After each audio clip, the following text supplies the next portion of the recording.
जनसंवाद खबर में आपका स्वागत। मीरा बीघा के समीप ट्रक ने साइकिल सवार को मारा टक्कर, गंभीर अवस्था में जहानाबाद सदर अस्पताल किया गया रेफर। दरअसल इस वक्त घोसी इस्लामपुर मुख्य सड़क पर मीरा बीघा गांव के समीप से बड़ी खबर सामने आ रही है, जहां अनियंत्रित ट्रक ने एक साइकिल सवार किशोर को टक्कर मार दी है, जिसमें वह गंभीर रूप से घायल हो गया है। घायल किशोर को ग्रामीणों के द्वारा तत्काल घोसी पीएचसी में भर्ती कराया गया है, जहां से चिकित्सक ने बेहतर इलाज हेतु सदर अस्पताल जहानाबाद रेफर किया है।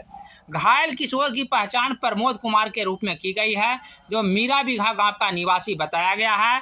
तत्काल उसे जहानाबाद सदर अस्पताल एम्बुलेंस से भेजा जा रहा है।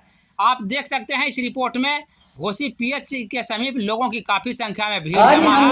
उसे सदर अस्पताल भेजा जा रहा है। कौन है? हमारा बेटा है। कोई रतन भी। कोई गाड़ी मार दिया? हाँ ट्रक वाला से बोल रहा है। ट्रक वाला? क्या नाम है इस बच्चे का? बच्चा का क्या नाम है? हाँ? नाम बोलो। प्रमोद। अच्छा, घर? रतन भी। आपका नाम? सुड्डू भी। सुड्डू बिन।